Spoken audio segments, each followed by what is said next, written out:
The movie opens in retro-futuristic 1960 New York. At the Fantastic Four's headquarters, Sue is surprised to find her pregnancy test positive. She shows it to her husband, Reed, who is overjoyed that after 2 years of trying, their dream has finally come true. However, Reed quickly panics, worrying that the baby might have been affected by cosmic radiation as well. Sue gently consoles him, saying, "We can do this." The next morning, a special television program airs celebrating the Fantastic Four's 4-year anniversary. The host, Ted, recounts the team's origins, how 4 astronauts, spearheaded by Dr. Reed Richards, set out to explore outer space in search of Earth-like planets. The crew consisted of Reed, Sue, Sue's younger brother Johnny, and Reed's close friend Ben. But during their expedition, they were struck by a cosmic storm that altered their DNA, granting each of them superhuman powers. Reed gained the ability to stretch his body in impossible ways, becoming Mr. Fantastic. Sue acquired the ability to turn invisible and project powerful force fields. Johnny discovered he could engulf himself in flames and control fire. Ben was transformed into a rock-like powerhouse with immense strength. Over the years, the Fantastic Four defended New York City from countless threats, defeating foes such as the Mole Man, the Mad Thinker when he tried to sabotage the New York City, the Red Ghost, and many others. Reed even proved the existence of parallel Earths, while Sue negotiated a historic charter with Mole Man for peaceful coexistence with his underground kingdom, Subterranea. Today, they stand as true heroes of New York. As night falls, Johnny and Ben prepare dinner with the help of their smart robot, Herbie. They wait for Sue and Reed, who join them a few minutes later. Johnny immediately notices their awkward expressions and asks what kept them upstairs so long. When they dodge the question, Ben bluntly asks Sue, "Are you pregnant?" Sue, surprised, admits yes, and asks how he knew. Ben chuckles and replies, "Just look at your husband's face. He can't keep a secret." Johnny is overjoyed for his sister and Reed. Soon, news outlets pick up the story, announcing that a new member of the Fantastic Four is on the way. Over the next few months, the team transforms the headquarters into a baby-safe zone, installing alarms, setting up baby gates, and shopping for baby clothes. Reed attempts ultrasound to check for any anomalies, but it's too early for conclusive results. Just then, Johnny bursts in, eager to share his thoughts on new spacesuit designs. Reed, clearly overwhelmed, tells him he has too much on his plate, which disappoints Johnny. Reed explains that he has been experimenting with a new bridge teleportation system and demonstrates the process to Johnny. But the test consumes too much power, overloading the system and causing a blackout. Johnny groans, heading off to reset the circuit breaker. An hour later, Sue is looking for her husband when she spots Herbie assembling the crib. Sue eventually finds Reed and asks him about the crib. Reed tells her, "Anyone can build a crib, but only I can build this machine. It will tell us whether the baby has any anomaly for sure." Sue gently interrupts, reminding him that they've already run tests. Then she takes his hand, places it on her stomach, and with her power shows Reed that they have a perfectly normal baby. That afternoon, Ben buys some cookies at Macy's for Sue. On the way back, a bunch of kids inside the school gate ask Ben to lift a car. He lifts it easily to cheer them up. Shortly after, their teacher Rachel tells the students to go back inside. She comes out and greets Ben. She introduces herself as Rachel, and Ben does too, but Rachel tells him she already knows who he is. Then Rachel asks him, "You grew up near here, didn't you?" He points to the building beside them. Then, wistfully, he tells her that nothing has changed. Not even the Macy's cookies, which he used to steal when he was younger. Rachel then asks him to come visit the school sometime, and he agrees. That night, Ben and Johnny prepare dinner. Ben notices Johnny looking upset and says, "Judging by your expression, your meeting with Reed didn't go well." Johnny insists he's fine, but Ben reassures him, "We'll go back to space one day. We know how much you love it." Suddenly, police sirens wail outside. Reed reassures them not to worry, explaining that he has been working with the authorities to track several dangerous criminal organizations. Ben mutters with a grin, "He baby-proofed the entire world." Just as they're about to sit down for dinner, the sky ignites with fire. Johnny soars into the sky and spots a mysterious woman on a silver surfboard. Meanwhile, the other members also arrive in Times Square. The woman descends and asks the Fantastic Four, "Are you the protectors of this world?" They answer yes. She tells them, "Then hear me. Your world is marked for death. It will be consumed by the devourer, and there are no forces that can stop him. Hold close your loved ones, for I herald his beginning. I herald your end, and I herald Galactus." The mysterious woman takes off, and Johnny follows her into the sky. She turns to him, utters a strange phrase, and with a single strike knocks him down. At the headquarters, Ben scratches his head and wonders aloud, who is Galactus, and how the heck can someone consume a whole planet? Reed throws himself into research. Soon, he discovers that 5 planets have recently disappeared, wiped clean from existence. He explains that the planets weren't chosen at random. They were selected with great care, almost targeted. He adds that traces of the Herald's energy signature have been found on all those destroyed planets. As the weight of the situation sinks in, Reed declares that they must go to Galactus himself and find a way to destroy him before he reaches Earth. Ben interrupts, informing them that the Herald had spoken to him directly, in her own language. Curious, the team asks what she said. Ben shrugs. I didn't understand the words, but it sounded warm, and when I looked at her up close, she was beautiful. The others stare at him in silence until Johnny relents and says, I get it. Johnny loves space. Johnny loves women. And then there's a literal naked space woman on a surfboard, and Johnny thought they had a moment. Ben quips, Ben loves when Johnny speaks in third person. But Johnny doesn't give up. He starts digging through old recordings of interstellar language transmissions. When Sue walks into the room, Johnny proudly explains that he found one disc with a recording nearly identical to the Herald's native language. Later, Reed unveils new suits designed for the team, sleek, reinforced, and equipped with advanced tech. Johnny smiles brightly and thanks Reed. Before their mission into space to confront Galactus, the Fantastic Four make a statement to the public. They will defend Earth no matter the cost. Humanity entrusted them with that responsibility, and they will not fail, even against the cosmic threat of Galactus. Afterward, Ben tells Reed, the suit looks terrific. Reed nods and admits, I made sure to prepare it with extra care this time. I don't want what happened 4 years ago to happen again. Ben grips his shoulder. Stop blaming yourself, Stretch. No one could have predicted that storm. The next morning, the Fantastic Four don their new suits and board their ship with Herbie, assisting at their side. The launch is flawless. Once in orbit, Ben locks the ship into the faster-than-light drive, and the ship leaps into deep space, inching closer to Galactus's location. Reed tells the team that he traced the Herald's energy signature to the planet LHS-275. They spot the planet and approach, but the closer they get, the more they see it being torn apart. Then Reed tells Ben to disengage the ship from the FTL drive. After some careful maneuvering through drifting debris, Sue uses her powers to cloak their ship. Hidden, they witness the planet's final destruction, its core collapsing as an immense force consumes it.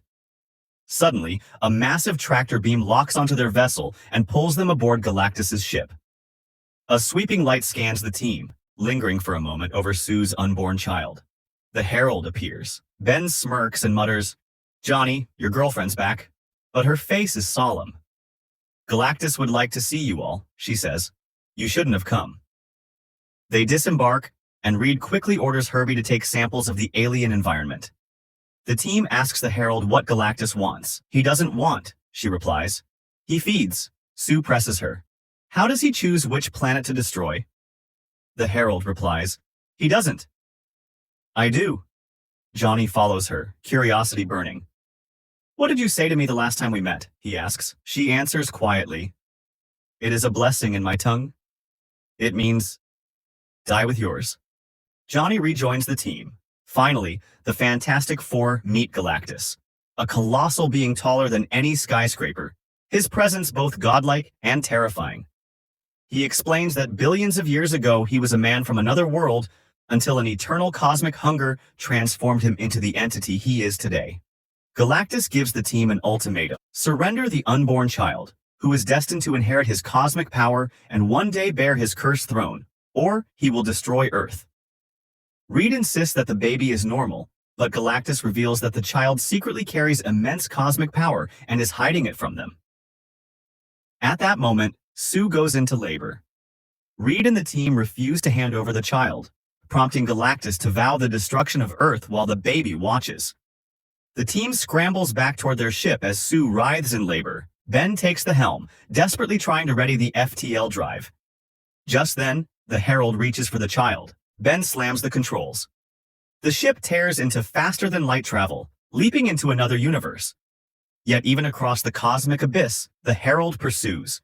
Reed notices a neutron star ahead, essentially a black hole. He quickly tells Ben to drop them out of FTL there. The team raises concerns, but Reed urges them to trust him. He explains that the black hole's intense gravity creates time dilation. If the Herald gets caught inside, it will take her a month to escape. Reed instructs Sue to make their ship invisible. She strains, channeling her energy to cloak the vessel. The plan succeeds. At that moment, Sue cries out in agony. Reed rushes to her side. "It's time," he says softly, holding her hand. Meanwhile, Ben grimly reports that the ship is running out of fuel.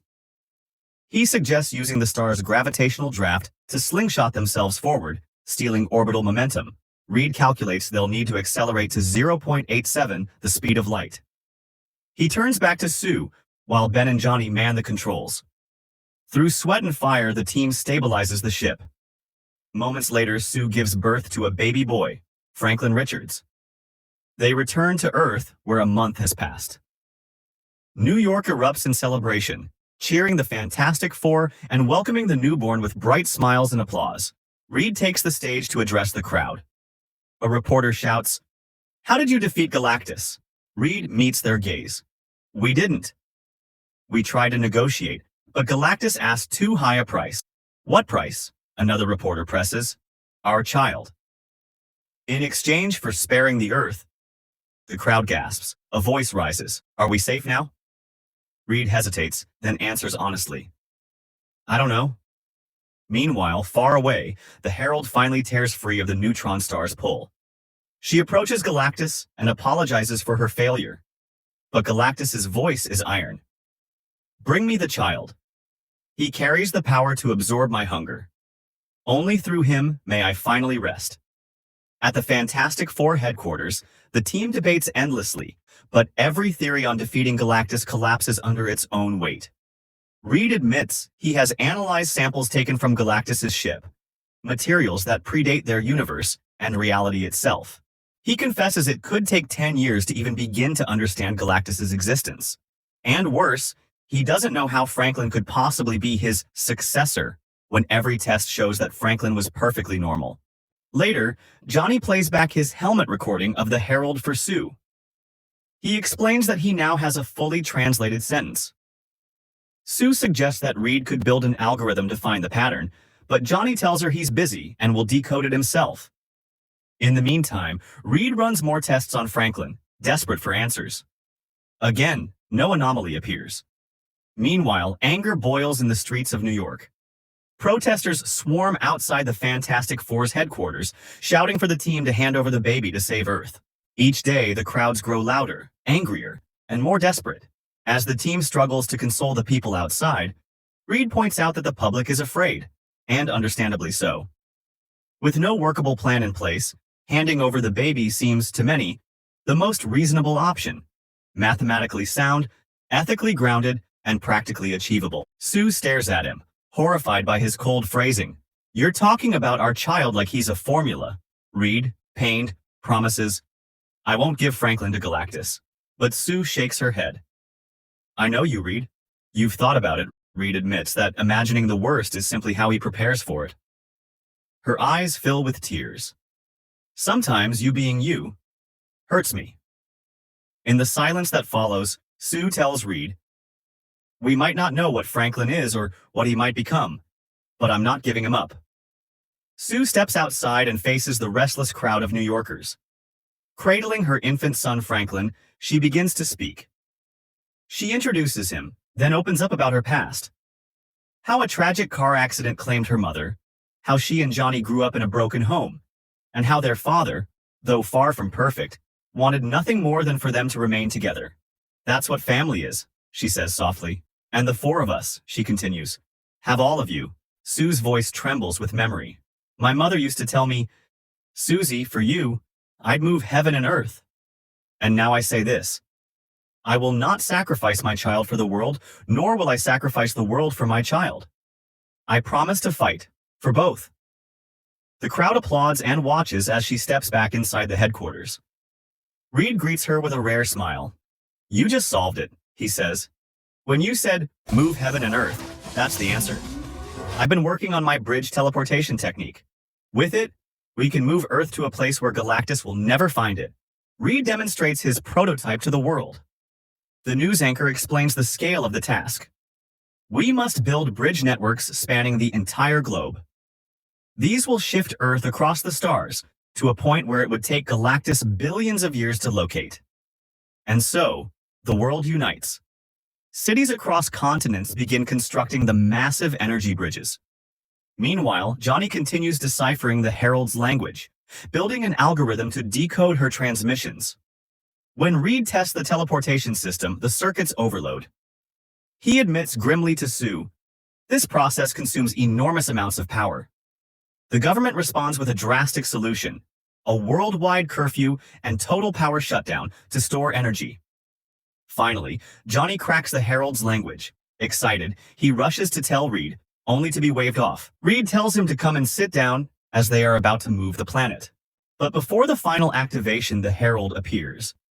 In a blur of silver and light, she smashes through the global bridges at blinding speed. Johnny rushes to Times Square to protect the last standing bridge. There, he plays the space transmissions received from the Herald's planet. Shalabel, Johnny calls out. That's your name. She stares at him, stunned. Johnny continues. In her own language, he explains that he found 23 old transmissions in her language, all traced back to her homeworld, Zenla. He reveals what he learned. She was once an astronaut or scientist who sacrificed herself to Galactus to save her planet. Johnny says, they're still looking for you to thank you for saving their planet. Then he shows her the records of planets she's destroyed, even ones that begged for mercy. Shalabal, crushed by guilt, flees. Johnny follows. I just want to save my world like you saved yours, he pleads. Shalabal shakes her head. Then give him the child. If Franklin were older, he would have sacrificed himself like me. Johnny refuses. No, take me instead. It is not your sacrifice to make, Shalabal says sadly. Take the child and leave.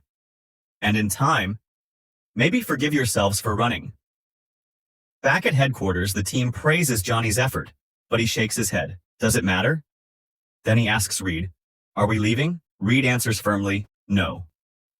Looking at Franklin, an idea sparks in Reed's mind. Reed tells the others, we have to bring Galactus here. With one bridge left at Times Square, we've got to lure Galactus inside the bridge, and we will be able to keep the portal open for 37 seconds, and without his ship, he'll be stranded in an alien universe. Ben asks how they'll draw him to Times Square. Reed admits he doesn't know until Sue meets his eyes. She looks at her child. You do know. It has to be Franklin. Reed nods, though his voice breaks. Yes. Ben and Johnny explode in protest, but Reed insists that it's the only plan that can work. That night, Sue takes Franklin for a quiet walk. Reed joins her. He tries to reassure her. I won't let anything happen to Franklin. The next day, Reed unveils a special carrier for Franklin, reinforced with radiation shielding. Ben notes grimly that any path Galactus takes through the middle of New York could devastate the city and put countless lives at risk. Sue comes up with a plan to protect the people. She reaches out to the Mole Man and secures his help. His underground kingdom of Subterranea will house the people safely. And so, the evacuation begins. Millions of New Yorkers descend into the depths. A news broadcast informs the public that Galactus has passed Mars, signaling that he is drawing closer to Earth. That night, Ben spots Rachel at a synagogue and goes inside to meet her. She greets him warmly and asks if he's come for spiritual guidance. Ben shakes his head with a small smile. I just came to see you. The next morning, the team carefully places Franklin into his specially designed carrier. They take their positions. Suddenly, the ground shakes. Galactus lands on Earth, his massive form crushing buildings beneath his feet. The team springs into action, creating distractions while Johnny carries Franklin safely toward their home. Galactus approaches the carrier, but he pauses just before triggering the bridge. He scans, detecting Franklin, and turns his attention toward the Fantastic Four headquarters. They try to stop him, but his strength is overwhelming. He hurls Ben across the space, only for Johnny to catch him just in time. Galactus also hurls the car Sue had been driving. Reed leaps onto Galactus in an attempt to stop him, but Galactus easily seizes Reed and stretches his body with immense force. From above, Johnny and Ben coordinate to save him, and they end up saving Reed. But Galactus seizes Franklin. Sue hears her baby's cries and springs into action. Using her force field powers, she pushes him toward the bridge, aided by Ben. She manages to shove him into the portal while Reed saves Franklin from Galactus. As Galactus attempts to get out of the portal, Johnny prepares to sacrifice himself to stop him.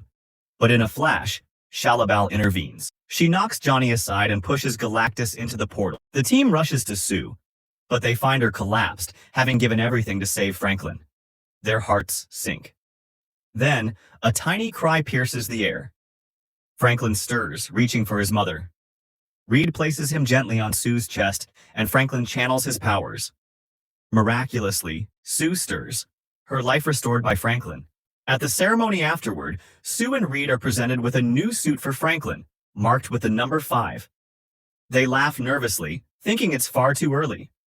So the Fantastic Four make their escape through a side exit. Light-hearted chaos breaking out as the three of them argue over securing Franklin's crib into the car seat. 4 years later, Sue is reading the now-toddler Franklin a story. She goes into the kitchen to get a drink and comes back to find a stranger in the room, now standing next to her son. A figure wearing a green cloak and holding a metal mask. Dr. Doom has arrived,